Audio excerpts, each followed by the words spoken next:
que agora é o grupo 10 que vai apresentar. Já estão liberados, pode compartilhar a tela. Eu vou fechar minha câmera para não ficar atrapalhando vocês e ficar com o microfone fechado enquanto vocês apresentam. Tudo bem?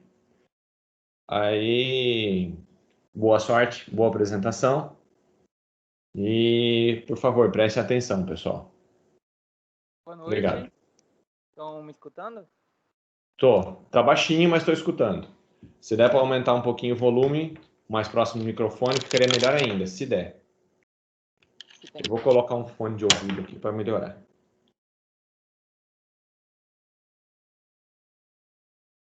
Alô, alô? Tá. Eu estou ouvindo. Eu vou ficar responsável por compartilhar o slide para vocês, certo? Então, vou compartilhar aqui.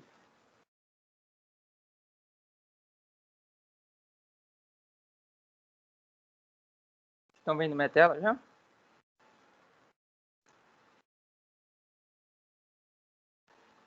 Aqui tá, beleza. Ok, então tá bom. Primeiramente, eu vim desejar uma boa noite a todos. Vou começar apresentando nosso grupo, que é regido pelo Bruno Matias, pela Jaine Oliveira e por mim, Lucas Viana, onde a gente acabou pegando o tema WebOS 5, que na verdade deriva de outras versões, então a gente falou no modo geral, e é um sistema operacional hoje utilizado principalmente nas TVs da LG. Porém, ao longo do trabalho, do slide, vocês vão ver também que ele se expandia em outras áreas, mas deixo fixadamente que ele ainda predomina nas TVs da LG. Bom, primeiramente eu vou recapitular a história dele, ou seja, desde os primórdios, como vocês podem ver, eu esquematizei como surgiu, como funciona, onde é utilizado. Então eu vou começar. Primeiramente, lá no comecinho, a WebOS foi criada pela Palm, a mesma Palm WebOS, ou seja, ela foi criada para fazer concorrência contra o Android. Porém, o Android na época já era bem avançado em relação à WebOS e acabou não dando certo. Então a Palm acabou deixando para HP, ou seja, HP teve os direitos da WebOS, onde também em 2009 ela foi implantada em arquitetura ARM, com o objetivo de rodar em celulares, substituindo o sistema operacional da BlackBerry. Com isso, ela procurou trazer inovações. Por exemplo, não sei se na aula do professor anteriormente, ele citou que a WebOS ela funciona como um browser.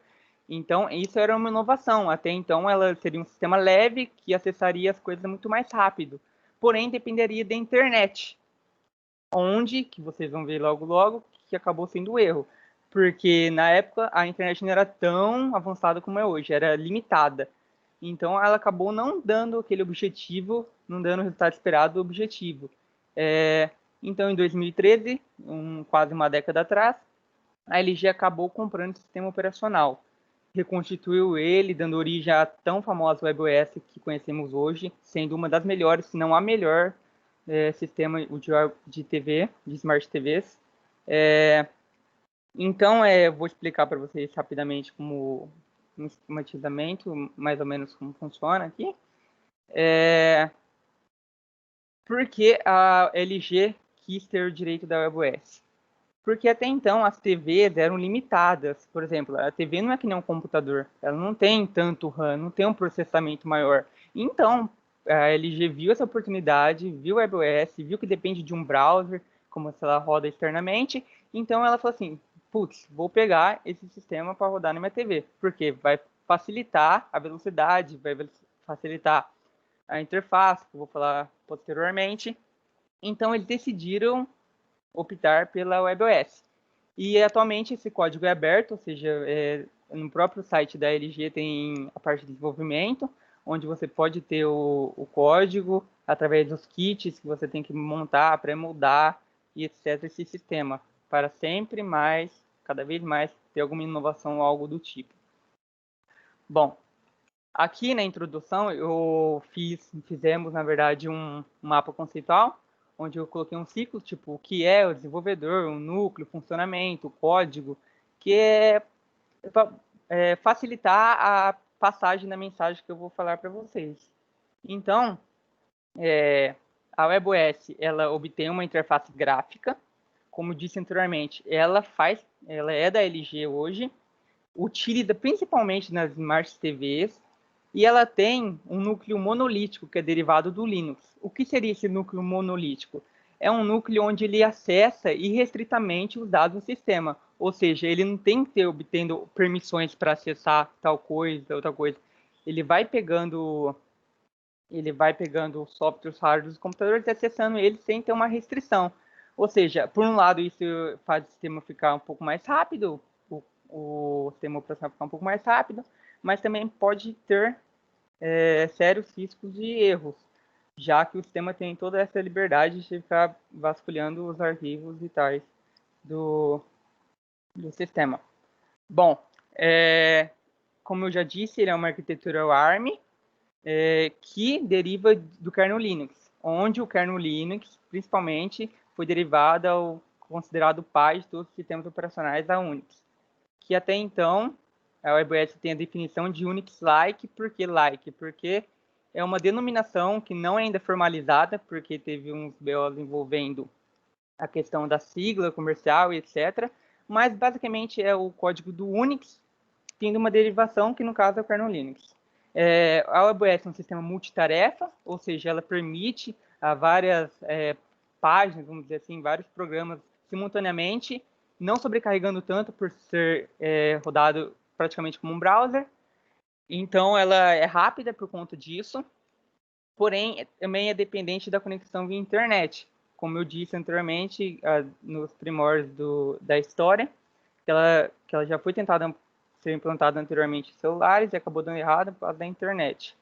Então, basicamente, ela acessa o aplicativo que está lá na WebOS que eu vou falar para vocês, e aquele arquivo é puxado do servidor, que faz carregar na imagem para o usuário ver. E a WebOS ela conta também com o suporte TLS, SSL, que são basicamente protocolos web, ou seja, eles acabam permitindo que a comunicação dos servidores não seja influenciada por terceiros. O que seriam esses terceiros? Seriam meios mal intencionados que corrompam os arquivos, ou corrompam a conexão, ou acabam regredindo a integridade do sistema. Sendo assim, ela protege a integridade dos dados. E como eu disse anteriormente, só recapitulando, hoje o código é aberto. Agora é a parte do sistema de gerenciamento de memória, que vai ficar com o Bruno. Bom, pessoal, boa noite. Queria só saber se todo mundo está me ouvindo bem. Eu tô. Tá ótimo. Para mim tá normal. Perfeito. Bom, eu vou começar falando aqui, na verdade, vou falar em duas partes. Primeiro do alocador de páginas, depois sobre a memória virtual. Bom, sobre o alocador de páginas, ele é responsável pela alocação e liberação de todas as páginas físicas e capaz de alocar intervalos de página fisicamente contíguas sob demanda. Esse alocador utiliza o algoritmo Bootstrap, acho que é esse o nome, para localizar as páginas físicas disponíveis, né, os espaços disponíveis. Cada região da memória locável tem uma parceira adjacente, como eu coloquei um exemplo ali na imagem superior, e sempre que é necessário um espaço de memória maior, elas conseguem se juntar ali para poder fornecer esse espaço maior, vamos falar assim. Mas também não é todos os casos que necessita dessa combinação das regiões para alocação da página. Tem casos que precisam, na verdade, de um espaço menor. E para não comprometer toda uma região, é feito o oposto dessa combinação, que seria a subdivisão dessa região em regiões parecidas, para poder fornecer o espaço adequado ali, para não comprometer todo o espaço da região. Igual essa figura do exemplo aí, alocação Bootstrap, Ela necessita de um espaço de 4 KB, por exemplo, que é o menor espaço final ali que a gente encontra. Então, ele pega uma região de 16 KB, ele vai subdividindo até chegar numa região de memória que ele necessita naquele momento, para poder fornecer o melhor desempenho para o sistema. Aí, falando sobre a memória virtual, ela cria páginas de memória virtual sob demanda também, e gerencia cada dessas páginas do disco ou sua descarga de volta para o disco, conforme necessário, igual a gente está vendo na outra figura ali, logo abaixo. A primeira visão de um espaço de endereçamento é a visão lógica, descrevendo as instruções recebidas pelo sistema de memória virtual, referente ao layout do espaço de endereçamento. Nessa visão de endereçamento, consiste em um conjunto de regiões não superpostas, cada uma das quais representando um subconjunto contínuo e alinhado por páginas do espaço de endereçamento. Cada região é descrita internamente por uma única estrutura, que define as propriedades da mesma, inclusive permissões de leitura, escrita de execução do processo na região, assim como informações sobre todos os arquivos associados com tal região. O kernel mantém também uma segunda visão física de cada espaço de endereçamento. Essa visão fica armazenada nas tabelas de páginas do hardware para o processo. As entradas da tabela de páginas determinam a localização atual exata de cada página de memória virtual, seja em disco, quer seja em disco, quer seja em memória física. Igual a gente pode ver na segunda imagem aí.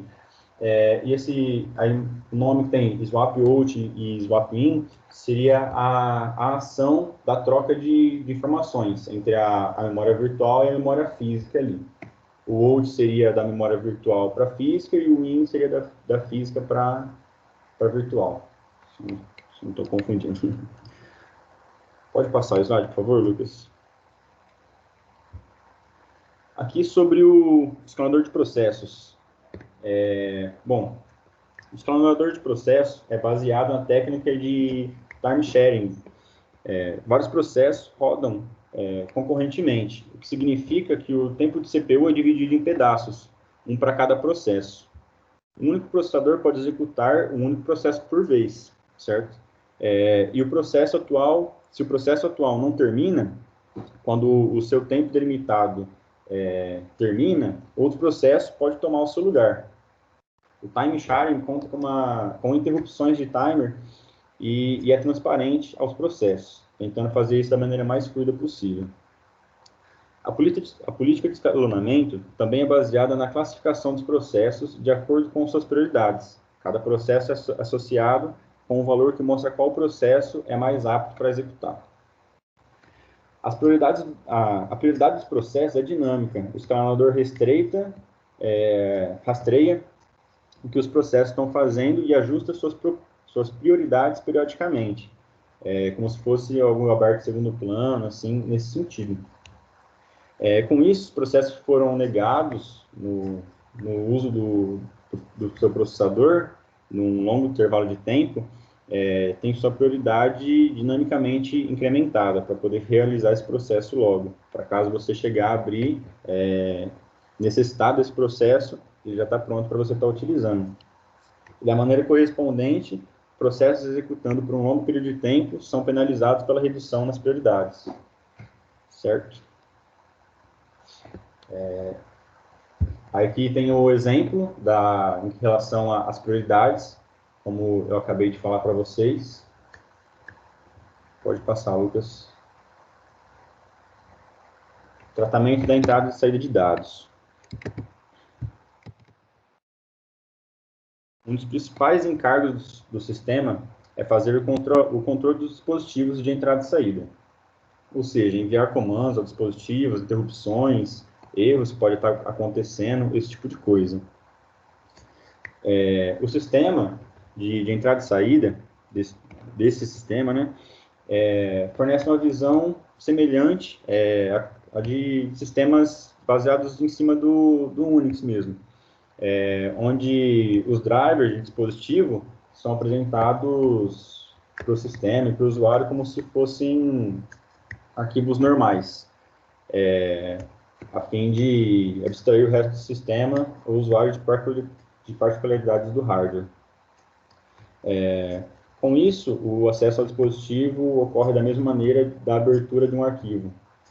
Porém, esses arquivos que fornecem acesso ao dispositivo são denominados de arquivos especiais e estão associados a um diretório que se encontra dentro da raiz.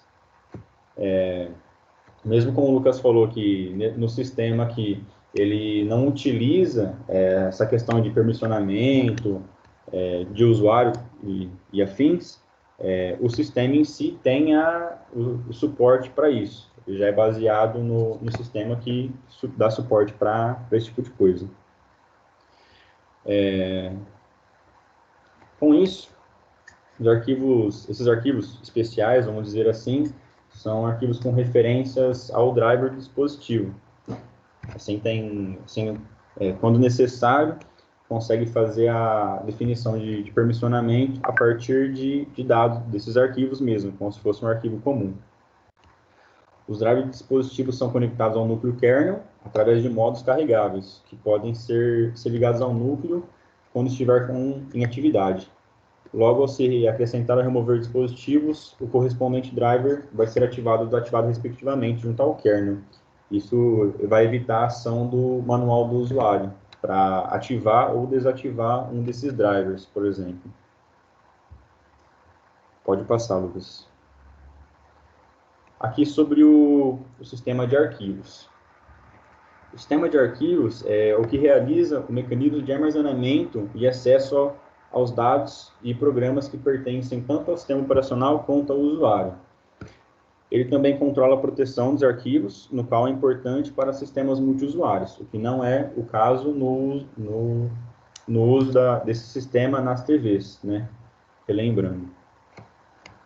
Os arquivos são manipulados diretamente em cada sistema operacional e em cada sistema de arquivos, que neste caso, existe a distinção entre letras maiúsculas e minúsculas, né? No caso é o case sensitive. Normalmente, os arquivos possuem o nome e a extensão, separados por ponto, né? Como na maioria dos sistemas, vamos falar assim. E outro ponto relevante do sistema é que ele enxerga tudo como arquivos, os drivers, as pastas, igual como eu falei anteriormente, no qual cada arquivo é um inode. O que seria esse inode? É a estrutura que armazena as informações e dados do arquivo, que contém os identificadores de usuários, do grupo do qual o arquivo pertence, datas de modificação, último acesso, tamanho de arquivos em bytes, número de hard links do arquivo, o tipo do arquivo, isso é um diretório, um link simbólico, driver, etc., né? Assim por diante. Ele também possui suporte a uma gama de sistemas de arquivos, e para que possa manipular todos, ele utiliza o Virtual File System, que tem a função de gerenciar diversos sistemas de arquivos e também de fornecer uma camada de software para que os aplicativos trabalhem da mesma maneira em qualquer um desses tipos de arquivos, de sistemas de arquivos, né? Ficando a cargo desse Virtual File System para trabalhar com diferentes sistemas de arquivos e seus respectivos pontos de montagem, para o usuário ter a impressão de um único sistema de arquivos e ter um uso limpo. Igual na imagem à nossa esquerda aí, tem como se fosse o uso de mais de um sistema de arquivos ali, por exemplo.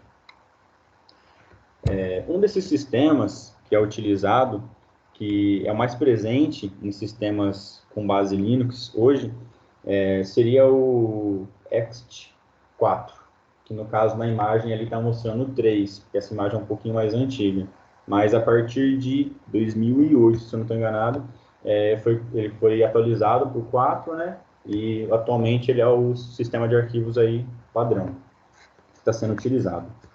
E com melhorias do anterior, né, que seria o ext3, ele possui, por exemplo, a opção de você utilizar uma partição de, no máximo, 1024 petabytes, ou então um exabyte, isso, né, 1024 petabytes, que seria um exabyte. e ele consegue manipular arquivos de até 16 terabytes de tamanho. Isso na teoria, né? Na prática, aí, as coisas é bem diferente, e no nosso sistema que a gente utiliza na TV, no caso, né, que seria o WebOS, ele não trabalha nessa gama de tamanho. E houve também melhorias na pré-alocação.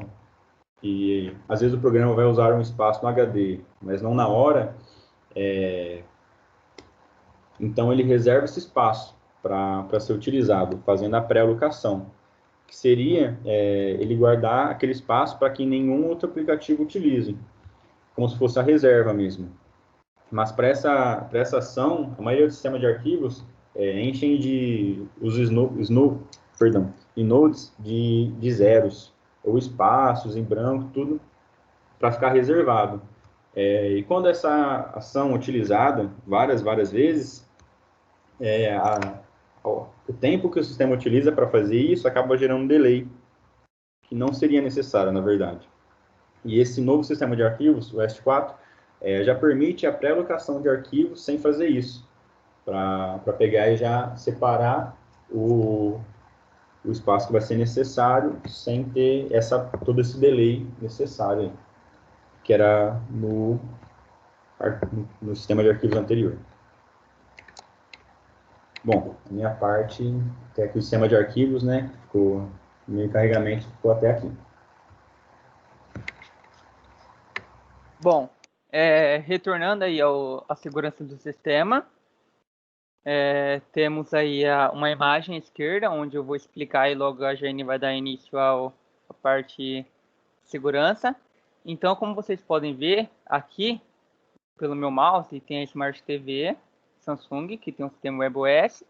Aqui embaixo tem o usuário que está utilizando o WebOS, onde ele abre o aplicativo, esse aplicativo passa para um terminal, onde ele pede, no caso da LG, da loja da LG, ou seja, loja de aplicativo da LG, onde ele puxa o arquivo no servidor e retorna para o usuário. Ou seja, é essa transição que funciona o esquema de arquivos. E aqui tem o TOI, é o que a Jane vai falar posteriormente. Oi, boa noite. Tá dando para me ouvir? Sim. Tá, então eu vou seguir falando sobre a segurança do sistema.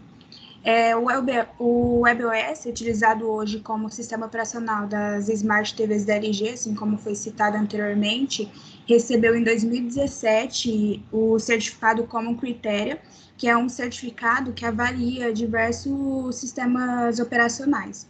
E segundo essa certificação, que é baseada nos padrões ISO e EC, que são padrões internacionais que têm como intuito padronizar a avaliação da qualidade de software, o WebOS possui soluções de privacidade que são altamente eficazes. No quesito segurança, o WebOS conta com um ambiente chamado TOI, que é o que o Lucas citou ali, e no qual consiste em algumas bibliotecas de software para fornecer recursos de segurança na instalação e utilização de aplicativos com segurança dentro das TVs que são baseadas nesse sistema operacional. Esse ambiente, chamado TOI, cumpre com as políticas definidas como meta de segurança e utiliza os seguintes recursos. Ele fornece a proteção de instalação de aplicativos, bloqueando a instalação de aplicativos que não são autorizados por meio de uma verificação de assinatura digital, que é realizada pela GG App Store, do lado do servidor, durante a instalação do aplicativo na TV Smart, que está conectada na internet, o que faz com que ela permita que apenas os aplicativos baixados pela LG App Store possam ser instalados nessa TV. Ele fornece também a proteção de execução de aplicativos com base nos tipos de aplicativos. No caso, para aplicativos nativos, ele cria, no caso, um ambiente de execução em sandbox, que seria um mecanismo de segurança para separar os programas em execução com o objetivo de amenizar as falhas dentro do sistema ou as vulnerabilidades de software de se espalhar e com base nesses atributos de segurança do aplicativo, ele executa um aplicativo que vai bloquear ele de acessar diretórios que não são autorizados, ou arquivos do dispositivo, ou os espaços de outros aplicativos. Já para aplicativo da web, o TOI permite que eles sejam capazes de usar apenas APIs que são aprovadas e bloqueia o acesso direto dos aplicativos aos arquivos do sistema se ele não tiver uma permissão para acessar. E, além disso, fornece também a proteção de conteúdo de aplicativo com base no DRM, que seria basicamente um controle de acesso a conteúdos digitais, que implementa restrições ao uso, cópias e manipulações de conteúdos, com o objetivo de proteger os direitos autorais desses conteúdos. Portanto, ele só executa, essa TV Smart só vai executar aplicativos após verificar se o DRM foi aplicado corretamente. Pode passar. Bom, antes de falar da interface com o usuário do sistema, no caso vocês podem perceber pela imagem como ela é, a parte gráfica dela, vamos entender um pouquinho o conceito de interface com o usuário. Essa interface gráfica é a interação humano-máquina, ou seja, que nem a matéria de HC que a gente tem, onde a gente estuda a usabilidade, a navegabilidade do sistema e põe em prática, onde a LG, onde a WebOS atende muito bem os requisitos, segundo várias análises que eu percebi durante a pesquisa sobre o tema. A maioria dos usuários estão contentes e felizes com a interface gráfica da LG, por ser simples, prática e rápida. Bom, vou mostrar aqui para vocês. Eu tentei fazer uma máquina virtual pelo próprio site de desenvolvimento da LG, onde eu coloquei as características da WebOS, né, Linux, e vou tentar executar aqui. Adianto já vocês, antes de mostrar os vídeos que preparei, que é uma interface já não atualizada. Vou explicar melhor para vocês durante a imagem.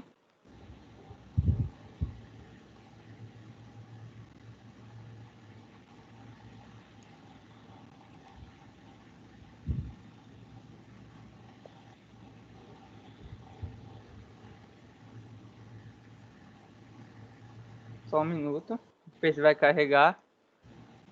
Depende do meu computador. Ai.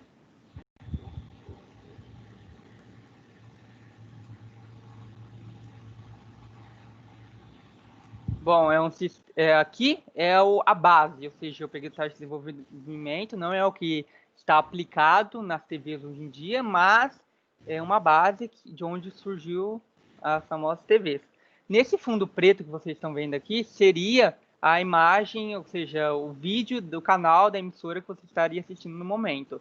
Aqui embaixo, como vocês podem ver, tem um menu, onde é o menu que o usuário acessa, ou seja, através do controle dele, que mais para frente a Jane vai falar melhor sobre essa funcionalidade exclusiva, que é possível acessar através desse menuzinho aqui. Tem as configurações e tudo mais. Eu vou clicar aqui no YouTube só para simular como seria a parte do browser que eu disse. Então, eu cliquei aqui. Ele abre o YouTube para mim como se fosse um computador. Não tem toda a estrutura do aplicativo em si. No caso aqui pode demorar um pouquinho por causa da conexão. Porém, no teste que eu fiz aqui antes de apresentar ele, aqui, abriu normalmente, ó. Seria basicamente isso que eu queria mostrar para vocês. Não é o sistema já, ou seja, já pré-moldado, mas é a base dele. Vou finalizar aqui. E vou mostrar o vídeo para vocês. Mas antes, deixa eu falar uma coisa que eu esqueci de citar na introdução. Aqui está a arquitetura da WebOS, ou seja, aqui embaixo é onde ela se baseia do kernel Linux, né, que vem derivado do Unix. Aqui em cima a parte dela do WebKit. O que seria isso? Seria o kit de desenvolvimento. No caso, eles utilizam uma API da Chromium 86, se eu não me engano, a última versão, onde ele utiliza a parte gráfica, que ele é formado através de C++ e JavaScript, onde utiliza principalmente HTML e CSS, JavaScript, porque faz instalação a um browser. Essa parte N aqui seria, na verdade, uma estrutura do Java mesmo, ou seja, como se fosse o código aberto diretamente para a web, TV e etc. E aqui em cima seria a parte gráfica, a apresentação de parte gráfica, que são aplicações que diretamente usuários irão relatar. E eu trouxe outra imagem aqui também interessante, que puxa o gancho do que a Jane falou, do que eu expliquei na imagem da Jane, que é a Smart TV tendo conexão com onde está hospedado o aplicativo, que puxa da internet, que busca na hospedagem e retorna de novo para a Smart TV para ter interação com o usuário. Essa imagem aqui eu acabei cortando ela, porque embaixo simulava um ataque hacker, porém, como eu não achei um fluxo tão bem esquematizado, eu acabei cortando ela para explicar para vocês somente essa parte aqui. Mas seria o fim do ciclo retornando para o usuário da Smart TV. Seria aqui o usuário que veio a Smart TV e puxa aqui. Que ele buscou, que ele procurou, achou e voltou para a Smart TV, onde o usuário vai ter a visão. Voltando ao slide, eu vou pegar o vídeo aqui rapidamente, não vou passar todo, eu só vou mostrar de modo que vocês visualizem um pouco da interface.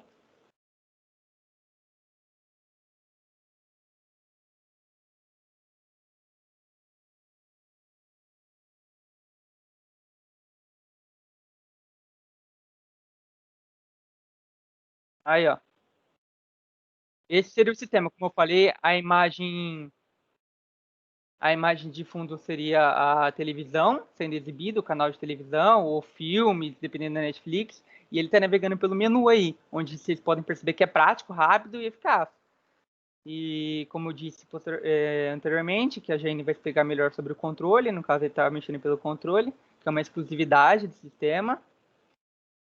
Ele tem a portabilidade de transmitir a tela do celular também, igual outras sistemas operacionais de Smart TV, como a Tizen, da Samsung. Aqui ele entrou no Facebook. Aí tem os aplicativos e tudo mais, que eu já vou falar. Basicamente o vídeo só foi para mostrar mais ou menos como funcionaria a interface gráfica da Smart TV. Como vocês podem perceber, é rápida, como eu já disse anteriormente. E então o vídeo encerra por aqui.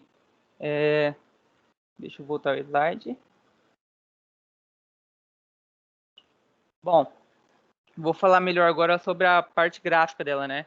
Então, como eu já falei um pouquinho o conceito para vocês, eu vou falar seguindo o tópico, que é as vantagens e umas desvantagens dela. Bom, as vantagens, anteriormente eu vou citar novamente, que eu pesquisei sobre as análises da WebOS e a maioria dos usuários recomendam, utilizam, falam que é rápida, muito eficaz. Realmente, a parte dela funcionar como um browser acaba agilizando muito o processo, porém fica muito dependente da internet também. Por isso ela não se deu tão bem em outras plataformas que foram utilizadas anteriormente, lá quando eu citei na história. Então, o formato e a disposição dos ícones da tela, ou seja, dos aplicativos, permite que o usuário navegue facilmente e identifique facilmente também o aplicativo onde ele quer chegar, obtendo uma praticidade melhor e tendo um design, com certeza, um design muito bem qualificado, tanto em questão das cores, tanto em questão da distribuição. E o fato dela ter uma velocidade... o fato dela ter uma velocidade rápida, por conta do que eu disse, isso se relaciona com a multitarefa, porque ela pode ter várias tarefas simultâneas que não vai interferir tanto na velocidade dela. Ela vai continuar sendo rápida. E... falando agora sobre a desvantagem dela, vocês podem perceber que eu coloquei aqui navegador e loja, porque o navegador dela, eu li que muitos usuários relatam que ele é um pouco lento referente às demais aplicações. Eu pesquisei a fundo sobre o motivo, mas não consegui chegar numa conclusão sobre ele. Na verdade, eu cheguei próximo à conclusão que seria problemas na parte do Flash, ou seja, como é um navegador, depende do serviço de Flash, Adobe Flash Player, que acabam tendo lentidão ou problema até com o navegamento na web.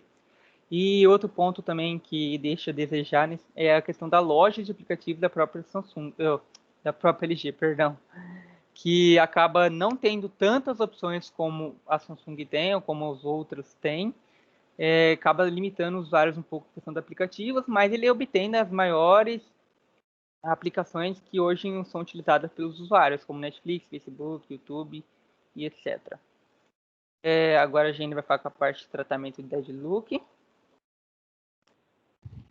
Tá, agora eu vou falar um pouquinho sobre o tratamento de deadlock. Inicialmente, eu vou tentar explicar mais ou menos o que seria esse tratamento de deadlock. De forma simples, nós podemos dizer que o deadlock é um termo empregado para traduzir um problema que ocorre quando um grupo de processos passam a competir entre si. Porém, existem 4 condições para que ocorra, sendo elas a condição de exclusão mútua, a condição de posse e espera, a condição de não preempção e a condição de espera circular. O que seria cada uma delas? A condição de exclusão mútua seria, basicamente, ela significa que um recurso só pode estar alocado para um único processo naquele determinado momento. Ela não consegue alocar mais de um processo. A condição de posse-espera seria que os processos que já possuem algum recurso podem passar a requerer outros recursos. A condição de não preempção seria, basicamente, os recursos que já estão alocados não podem ser retirados do processo que os alocou, somente o processo que alocou esse recurso pode liberar ele. E a condição de espera circular seria, basicamente, um processo pode esperar por outros recursos alocados a outro processo. No próximo slide, eu deixei um esqueminha que eu vou tentar explicar um pouquinho melhor como isso ocorre. Mas, no caso, o que seria necessário para ocorrer o deadlock? Para ocorrer o deadlock, todas essas condições que eu citei anteriormente têm que ocorrer simultaneamente. Caso, por exemplo, uma delas não ocorra, não existe deadlock. Aí, o esqueminha, né, que eu vou explicar, seria basicamente assim: nesse exemplo aí, todos os recursos são não preemptíveis, nenhum evento externo pode vir a ocasionar a perda do processador e todos eles estão em uma condição de exclusão mútua. Cada recurso, no caso, só pode ter alocado a ele um único processo. Aí, inicialmente, nós teríamos o processo A, B e C e os recursos RST. No caso, os processos A, B e C estão alocados, respectivamente, nos processos RST. Aí, o processo A vai e solicita o recurso S. Porém, esse recurso S já está sendo utilizado pelo processo B. Então, ele passa a ficar em uma condição de posse e espera, aguardando que o recurso seja liberado, no caso, para ele utilizar. Aí vem o processo B e solicita o recurso T, formando assim uma segunda condição de posse e espera. No caso, um passa a começar a depender do outro. Aí o processo C vai lá e solicita o recurso R, formando então a terceira condição de posse e espera, o que gera uma espera circular, porque um tem que esperar o outro e, no caso, trava, ocorrendo assim o deadlock. Então, como eu já disse anteriormente, um precisa do outro para ocorrer o deadlock. Não tem como ocorrer deadlock se não tiver uma dessas condições. Porém, para tratar... Pode passar, Lucas. Como a maioria dos sistemas operacionais, a estratégia que é utilizada pelo WebOS para o tratamento do deadlock é a de ignorar o problema, utilizando, então, o algoritmo avestruz, que seria basicamente, né, como o avestruz faz, enfiar a cabeça na areia e fingir que não tem problema nenhum. E já que a probabilidade de ocorrer um deadlock é baixa e o custo para tratamento desse deadlock é alto, esse método acaba sendo escolhido a partir da suposição de que a maior parte dos usuários iriam preferir um deadlock ocasional do que uma regra que restringe a cada usuário a somente um único processo. E apesar de não parecer muito, ele é um método coerente por não gerar tantos prejuízos como poderia vir a gerar caso ocorresse um sistema de propósito específico, como, por exemplo, controlar um avião, um equipamento médico no qual realmente possuem riscos até mesmo de vida. E por esse motivo, julga-se que não seja necessário sobrecarregar a CPU com códigos extras para tratamento de deadlock. Pode passar, Lucas. Aí agora eu vou falar um pouquinho sobre os dispositivos e tecnologias que fazem dele um sistema único, no caso do WebOS. Uma das maiores vantagens hoje em dia de possuir uma TV que roda a partir do WebOS é a fluidez dele durante a navegação, assim como o Lucas estava falando, quando ele estava falando da interface, em que permite que o usuário navegue pelos aplicativos com muita facilidade e sendo super rápido para entrar e para sair de cada aplicativo. O WebOS costuma também rodar sem travamentos, ainda que mais de um aplicativo esteja sendo rodado naquele momento, como, por exemplo, selecionar um conteúdo ou configurar o sistema sem a necessidade de ocupar apenas uma tela por vez para executar uma tarefa, o que faz dele um multitarefa, né? E uma vantagem é que, ainda que você não tenha instalado na sua TV o WebOS mais atual, ele não deixa de ser um sistema completo. E sobre o controle dele também, que é um diferencial, ele possui um controle remoto que vem acompanhado, que no caso possui 2 modos de navegação, o modo ponteiro e o modo 5 direções. Passa aí, Lucas. Aí eu trouxe até uma imagem do controle que tinha lá no site da WebOS, e eu vou falar um pouquinho sobre esses 2 modos. O modo ponteiro, ele funciona semelhante ao que o Lucas estava fazendo lá na hora que ele estava mostrando na máquina virtual. E você vai passando o controle, tipo, apontando para o aplicativo que você quer para selecionar ele. E também pode usar aquela rodinha que tem ali no meio para auxiliar. E o modo 5 direções seria a seta, que assim como a maioria dos controles são hoje em dia, que a setinha para cima, para baixo, para esquerda, para direita, e a tecla Enter, que são as principais funções nesse modo. Além de permitir também o comando de voz. No caso, você pode também selecionar os aplicativos por comando de voz.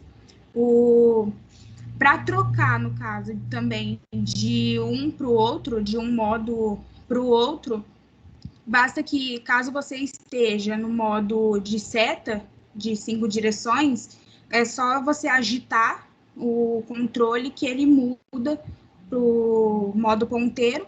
E caso você esteja no modo ponteiro, basta que você selecione uma das setas, né, para cima ou para baixo, que ele se altera para o modo 5 direções. O Lucas vai soltar esse videozinho aí que ele fala um pouquinho também do controle deles.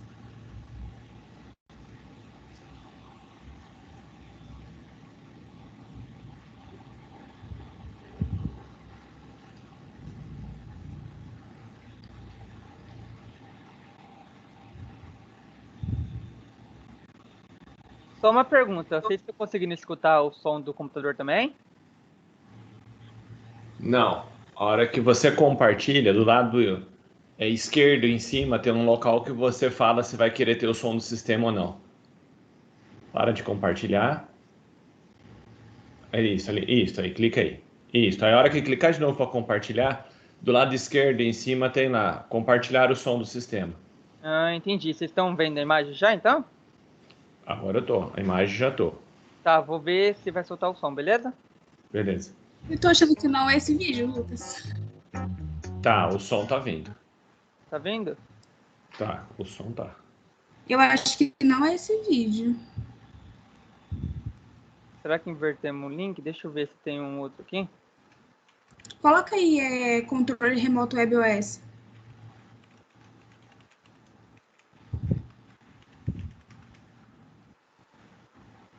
Ah, esse daqui, Esse ó. seria. É. Devo ter invertido algum link.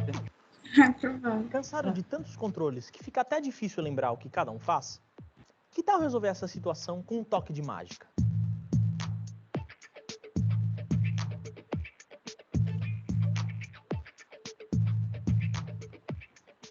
Conheça o Smart Magic, o controle inteligente e universal da LG.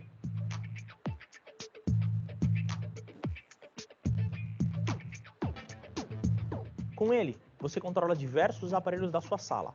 A TV, soundbar, um Blu-ray player e até o aparelho da TV por assinatura. Com o Smart Magic, você também navega muito mais fácil e rápido por todos os conteúdos da TV. Basta apontar e clicar naquilo que você quer ver, igualzinho a um mouse de computador.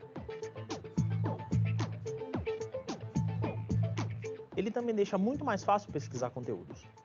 Esqueça aquilo de ter que ficar digitando e navegando na TV com os botões direcionais.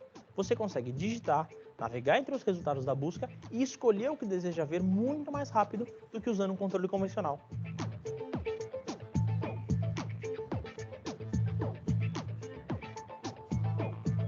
O Smart Magic ainda tem esse botão de rolagem, que facilita a navegação. Seria basicamente isso. Então, ele facilita bastante por esse modo de você só precisar apontar o controle na tela para selecionar os aplicativos. Aí, por exemplo, se você entra no YouTube, no lugar de você colocar lá na busca e ficar apertando botão por botão, você pode só apontar para a letra que você quer digitar naquele momento e apertar que ele já vai digitando para você como se fosse realmente usando um mouse. E é isso sobre o controle. Bom, agora eu vou falar sobre o suporte da multiplataforma e as limitações dela. O suporte à multiplataforma, ele tem, inclusive, além da Smart TV, ele tem também um projetor, como vocês podem ver a primeira imagem aqui, que basicamente é a mesma coisa que Smart TV, só que utiliza um projetor que, por sinal, de internet, ele consegue emitir isso daqui e colocar na área que você quer projetar. A questão de uma geladeira aqui do lado, não sei se vocês puderam perceber se é uma geladeira, mas é uma geladeira. Tem um painel aqui onde eu estou mostrando com o mouse, que é um painel touch, que também utiliza o sistema WebOS. Nesse painel aí, ele permite tocar música, monitorar os alimentos que estão ali dentro, ou seja, você coloca os alimentos, identifica os alimentos, aí você pode ver o estoque da geladeira sem abrir a geladeira. Isso é uma opção muito interessante, porque além de economizar energia, porque vocês sabem que a geladeira quando abre, o ar frio sai, fazendo ela apertar para refrigerar de novo. Então é uma opção muito interessante da WebOS, que também é um destaque do sistema. E além disso, ela também toca música. Olha que legal. E aqui embaixo tem um relógio smartwatch, que eu não encontrei muito sobre, só sei que ele foi lançado em 2018, que é como se fossem os relógios que tem hoje, os smartwatches que tem hoje, só que o sistema WebOS, porém não é um sistema tão que a gente está vendo aqui como na TV, é um sistema muito simplificado, que só tem algumas funções, como batimento cardíaco, horário, corrida, passos, etc., como qualquer outro smartwatch. E além dessas 4 imagens, eu vi também que o WebOS também está presente em painel de carro. Eu vou mostrar agora um vídeo para vocês, coisa simples, só para mostrar mesmo, um pouquinho sobre isso daí que eu falei. Esse seria o projetor, que eu disse. Vou passar um pouco para frente.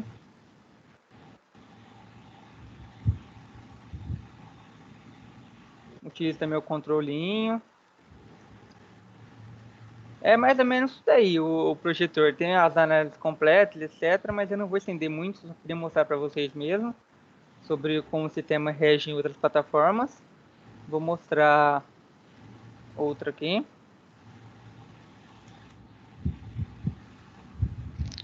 A geladeira inteligente. Vocês devem lembrar. E ela também tem Essa daí, ó, tem câmera, inclusive, para que você possa ver imagens do interior sem ter que abrir a porta da geladeira. Aí você pode escolher o que vai comer sem que todo o ar frio se perca para o ambiente. Foi uma ideia e tanto no começo do ano, mas já se passaram 9 meses desde então. E eis que aqui na IFA chega a LG, que roda o Windows 10 e todos os seus apps, e ainda responde a comandos de voz da Cortana. Só que basta um toque e pronto, a tela do Windows some para dar espaço a um vidro sem aquele pedaço de bolé subporta, por assim dizer. O interior não se perde para fora.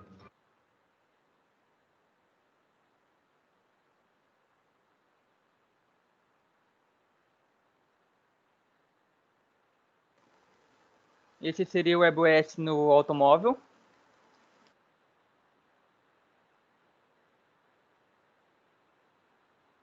Seria essa mais ou menos a projeção que eles estavam tendo. Eu vi que a WebOS teve parceria com a Microsoft, inclusive para fazer um sistema de... WebOS não, desculpa, LG, que utiliza também da WebOS nesse sistema. Não pesquisei a fundo a questão dele, de ver se ele foi realmente implantado, porque é um projeto recente, de 2018, 2019, inclusive. Porém, tem um protótipo que nesse vídeo está mostrando.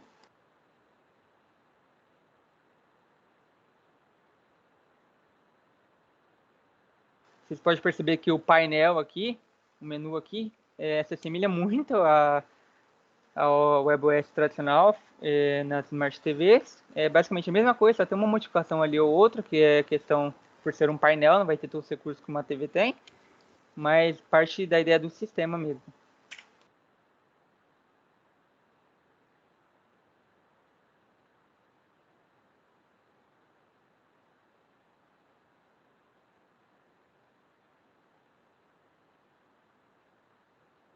Bom, a ideia da suporte multiplataforma é esta, e uma limitação que foi vista foi a questão que ela roda somente em arquitetura ARM, então não é possível rodar no computador e etc, porque ela foi feita justamente pela arquitetura ARM. Até então ela roda como um browser, então para um computador complexo ela não é tão bem feita, inclusive nem existe.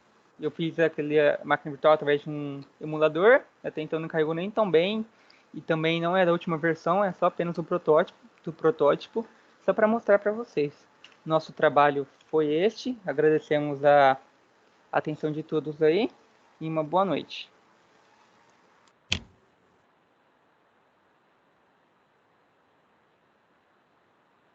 Bacana, gostei. Pesquisaram bastante sobre o WebOS. Obrigado. Professor, Oi. pode parar de compartilhar? Você quer compartilhar ainda? Pode parar. Beleza. O WebOS, pessoal, ele ainda está em desenvolvimento, tem muita coisa para ser feita. É um sistema bastante leve. Você tem a opção, inclusive, ele tinha não sei se ainda possui ainda, mas tinha uma que chamava de máquina do tempo. Ele permitia você gravar programação de TV nele. Então, a pessoa que estivesse rodando o sistema não vou conseguir assistir a novela, ele podia colocar lá para poder fazer a gravação. Então, ele gravava, disponibilizava o arquivo, então os arquivos de mídia, e poder rodar mais tarde depois, desde que tenha uma pendrive lá, um HD externo formatado, para ele poder fazer essa brincadeira de máquina do tempo. Então, era uma coisa interessante que ele tinha, não sei se no WebOS 5 ele tem ainda. No anterior tinha, no 3 tinha. É um sistema bacana do ponto de vista de desenvolvimento. Por quê? Primeiro, porque está desenvolvendo. Segundo, é uma plataforma baseada em Linux. Então, é uma plataforma aberta que ele consegue ter lá um reprodutor de mídia, ele consegue navegar na internet, tudo com um sistema extremamente compacto. Tanto que ele é quase instantâneo para fazer a carga dele. É muito mais rápido do que ligar um PC, por exemplo, com o Linux instalado. Então ele tem uma otimização muito grande. Em carros, por exemplo, que quando eles querem no Android Auto não, desculpa, esse daí é no WebOS Auto, que é esse WebOS para carros, né? A ideia deles é que ele debute no máximo 3 segundos. Então, seria aquele tempo de você ligar o carro, ele ia aparecer assim, tipo, bem-vindo, aparece a logomarca da máquina, e 3 segundos depois o painel está ligado. Então, ele vai ser tão rápido quanto um painel comum. Que o painel comum geralmente tem aquela testagem que tem os marcadorzinhos, ele vai até o final e volta. Normalmente tem aqueles testes inicial quando você liga o carro. Então, durante esse período, ele ia mostrar a logomarca da empresa e logo depois está lá o painelzinho rodando. Então, ia ser bem rápido mesmo e bem utilizável. Então, ele tem uma otimização muito boa. Ele é pequeno. Eu não lembro se é não dá 2 GB. Não, é muito menor que isso. Eu não lembro agora o tamanho exato dele, mas ele é um software bem pequeno, ele não ocupa muito espaço igual o Linux, por exemplo. Ele é bem otimizado quanto a isso e bastante rápido. E permite rodar novos aplicativos. Tudo bem? Então isso é bastante interessante nele aqui. O pessoal colocou aqui, o Lucas colocou, se não me engano, 1.4. Não dá 2 GB. Isso aqui é bem pequenininho. E consegue dar boot de uma forma bem rápida, né? Então isso é bem aplicável. Você, no futuro, aí você vai ver aparelhos de som, painel de carro, essas coisas utilizando o WebOS. Eu fui para os Estados Unidos ano passado, 2020, janeiro de 2020. E lá eu fui numa loja que tinha várias geladeiras da LG e que ela tinha todo o sistema WebOS instalado. E era bem interessante. Por quê? Porque você conseguia, nos produtos deles, fazer receita, ler receita. Então, ele tem uma série de coisas que você consegue fazer ali, pesquisas na hora. Por quê? Porque tem um tecladinho ali virtual que você consegue digitar. Então, por exemplo, normalmente a geladeira vai estar do lado do fogão. Concorda comigo? Você tem a geladeira, normalmente ela não fica longe do fogão. Aí você está fazendo uma receita e não se lembra do qual as coisas que vão nessa receita. Você pode ir na geladeira, tem um painelzinho lá, digita a receita que você quer, ele carrega a receita lá na portinha da geladeira, então você fica olhando para a geladeira e já vai fazendo no fogão. Teve dúvida? Volta ali na geladeira, já olha e já vai no fogão. Então essa é a ideia dos caras. Então eles tinham essa versão tanto para micro-ondas como para geladeira. Os dois tinham a televisãozinha. Você conseguia ver os dados lá dentro. E isso era bem interessante. Mas é uma besteira. Mas para o americano é barato, pessoal, a diferença de preço. E lá eles gostam muito dessas geladeiras side by side, que é aquela uma que tem 2 portas. Então não é igual a nossa geladeira aqui. Nossa geladeira aqui, geralmente quando tem 2 portas, é uma porta em cima da outra. Tem a geladeira embaixo e o freezer em cima. Lá não, é aquelas 2 portonas, então aquelas geladeiras gigantes. Então ela tem bastante espaço ali na frente para colocar uma tela ali, uma televisão, se você quiser. Então isso ajuda bastante a pessoa. Por quê? Porque na casa, geralmente o americano não coloca televisão na cozinha para assistir nada. E ali ele consegue manipular alguma coisinha, gerar lista de compras. Então isso é bem legal. Quando você tira alguma coisa, por exemplo, abre a geladeira e tira um produto lá de dentro, você está com a geladeira aqui, abriu, tem um leite lá dentro. Você tira o leite, a hora que fechar a porta, você tem a lista das coisas que estão na geladeira, você já clica lá que o leite acabou. Então, a hora que você vê, você tem a lista de tudo que tem lá dentro, você pode clicar em cima, leite, e falar que ele acabou. Na hora que você fizer isso, o próprio software que tem na geladeira, ele tem um sisteminha que está conectado ao seu celular, então você instala um programinha no seu celular. Então, a hora que você fechar a geladeira e falar lá que você clica em cima e fala assim, olha, eu gastei o leite, automaticamente ele gera uma lista de compra e armazena isso na nuvem. Tudo bem? Avisando que o leite acabou. Então, conforme você vai tirando as coisas da geladeira, você vai ticando ali dentro e falando, isso aqui acabou, isso aqui acabou.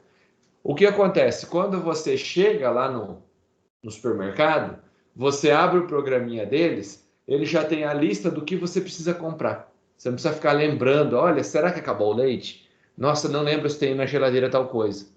Ele já tem a lista completa do que você tem que comprar. Entenderam a brincadeira?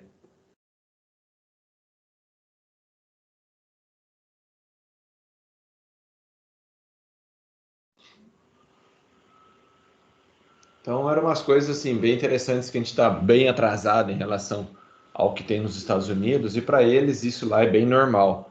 Eles usam, normalmente, você está andando pelos corredores do supermercado, você vê o cara com o celularzinho lá, com a lista de compras, ele vai lá, só vai pegando no carrinho e vai ticando aqui tudo que ele já comprou. Então ele passa, pega o produto, coloca dentro do carrinho e vai ticando o que ele já comprou. Por quê? Porque isso já vai avisando depois da geladeira, isso daí agora já tem, isso daqui já tem, tô levando. Entenderam? Então, isso é bem legal. Eles não têm esse problema igual nós temos aqui, de ficar levantando papelzinho, esquece. E se a pessoa está lá, você está no caminho do supermercado, a sua mãe está em casa, ela abrir a porta da geladeira, pegar e indicar lá que ela acabou, ela já manda para você, antes de chegar no supermercado, a lista já está atualizada, que aquele produto já não tem mais. Então, ele já vai atualizando a lista enquanto a pessoa está tirando lá da geladeira. Tudo bem? Então, essa é uma aplicação, é um exemplo de aplicação que está surgindo com essa história do WebOS. Alguma dúvida, pessoal?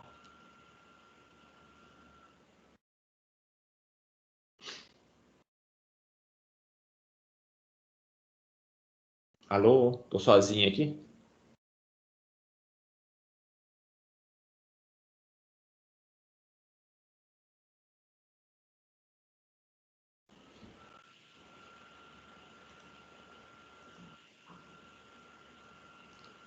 Obrigado pelo retorno, pessoal. Então, ele é um sistema assim interessante desse ponto de vista das aplicações. A tendência é que tenha cada vez mais aplicações. Você vai ter o reloginho, a sincronização com o relógio. Então, você vai poder deixar recado, mandar recado e o recado aparecer na porta da sua geladeira. Por exemplo, vamos supor um dia você vai estar lá, isso daqui, eles estão desenvolvendo ainda a aplicação. Tipo, você mandar um recado lá, não esqueça de tirar o lixo. Aí na porta da geladeira vai ficar lá um recado, não esqueça de tirar o lixo. Entendeu? É essa a ideia que eles têm. Para o relógio, consegue fazer isso hoje pelo celular. Você consegue ter o aplicativo, enviar recados e aparecer lá na telinha lá da geladeira as lembranças. Isso vai eliminar o quê? Geladeira, como é que funciona a geladeira aqui? Vou falar pela minha geladeira, geladeira de pobre aqui no Brasil. Tem um monte de papelzinho grudado na geladeira. Minha geladeira lateral dela é um monte de papel com aqueles imã de geladeira segurando lá os avisos. Tudo bem? E que vai falar que a geladeira de vocês não tem um negócio desse? A geladeira, um monte de papelzinho, post-it, assim, ó, pendurado lá na geladeira, imãzinha com o telefone do cara do gás e tudo mais. Nunca viram isso daí? A geladeira tá parecendo assim um carnaval. Tudo bem? Essa é minha geladeira, por exemplo. Então, o calendário, o pessoal lembrou bem. Calendário. Então, geralmente o pessoal enche ela de tranqueirada, né? O cara do lanche. Ah, o meu tem uns 4 cara de lanche. Pizzaria, papelzinho da pizzaria. Tudo bem? Aí os caras eliminam tudo isso daí e colocam um sistema na geladeira. Então, conta de luz. Tudo que você precisa está na geladeira, mas você não precisa pendurar na geladeira. Então, quando você recebe um cartãozinho, você ele já rastreia. Algumas delas tinha câmera, então você pegava o cartãozinho assim da pessoa, aponta na frente da câmera e ela fica armazenado o negócio. Depois lá na frente você pode consultar o telefone da pizzaria, o telefone do lanche e tudo mais. Ver cardápio, tudo pela geladeira. Então você elimina aquele monte de tranqueira que fica pendurado na geladeira. Ah, eu quero saber o calendário. Você não precisa pendurar o calendário na geladeira. Já está lá na portinha dela no display. Entenderam a ideia? Fica mais chique. A gente nem imagina isso, por quê? Porque aqui no Brasil a gente nem imagina que existe isso, né? Quanto mais que vai dar para informatizar os papelzinhos da geladeira. O americano fez isso, ele informatizou tudo. Então não existe mais papel na geladeira. Tudo que você precisa, você chega lá na casa do americano, a geladeira é limpa, não tem nada. Tudo que você precisa já está no software. Então isso é uma coisa legal que eles pensam e fazem, né? Anos-luz aqui do Brasil. No Brasil nem existe a geladeira, pelo menos eu não vi aqui. A geladeira eles nem trazem para o Brasil, ou se traz num preço absurdo. Exatamente, dá para comprar um carro com o valor da geladeira. E Pedro Raval falou que viu a geladeira aqui no Brasil já. Eu, particularmente, não vi aqui. Eu vi lá fora. Lá fora eu vi ela, tive contato, tudo. Achei maravilhosa, por sinal. Deu vontade de levar para casa, porque não é só isso que ela tem uma fábrica de gelo que está na porta. O pessoal falando que custa 50 mil reais. Lá não custa isso, não. Lá é um preço comum, assim. Os refrigeradores lá não tem muita diferença. Existe diferença, mas nada assim É muito absurdo, tudo bem? Para o padrão americano, é como se fosse uma geladeira nossa aqui. O valor que eles recebem lá, vamos supor, por um mês, o valor do salário de um mês, ou de uma diarista, ou um pessoal mais simples. Então, sei lá, 2, 3 mil dólares ele compra uma geladeira assim já nos Estados Unidos. Tudo bem? Então, isso é bem legal lá de ter essas facilidades. E a geladeira não é só essa informatização dos papelzinhos. Tem lá a maquininha de fazer gelo, ela é, como é que chama? Inverter, que gasta menos energia. Gasta menos energia que a de casa, e ela é um trambolho de 600 litros, cheio de lugarzinho para você pôr coisas, um porta-gelo rápido lá, que você tem latinha, por exemplo, você põe lá dentro, aperta um botãozinho, aquele negócio gela, que é o cão, para poder gelar rápido, para você ter uma festa, por exemplo, e alguém trouxe bebida quente, ele gela rapidinho. Então tinha uma série de tranqueirada nessa televisão. Nessa televisão não, nessa geladeira. Então é isso, essa integração que eles estão fazendo, pessoal. De integrar a televisão, integrar geladeira, integrar carro, integrar o celular. Então vai estar tudo integrado num único sistema. Mesmo que não seja todos. Ah, mas o celular não está usando o WebOS. Eu sei. Mas ele tem um software instalado aqui dentro que conversa com esses aparelhos. Então eles vão fazendo a sua casa inteligente através desse sistema operacional. Ficou claro, pessoal?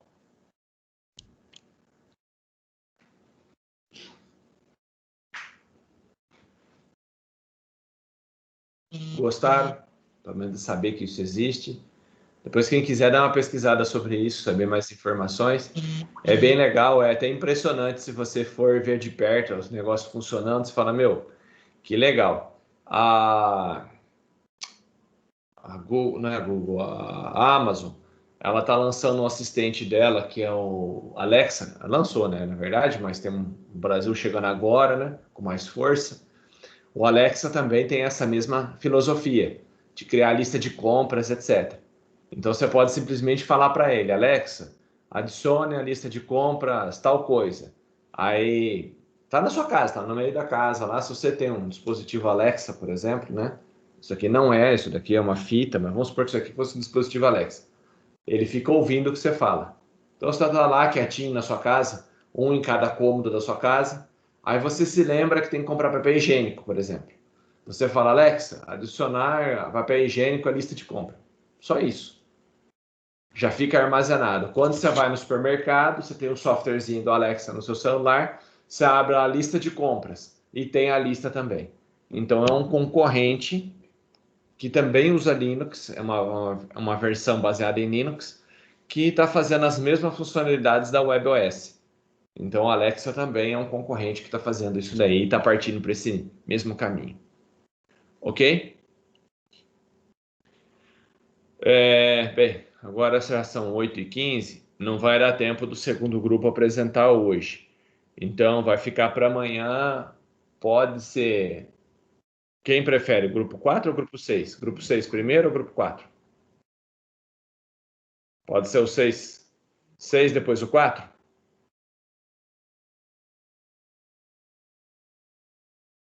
Então, beleza. Então, grupo 6, amanhã já deixa tudo pronto.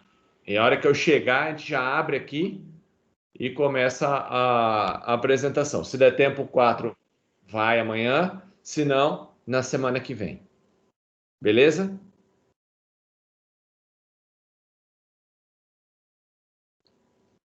Vou fazer chamada.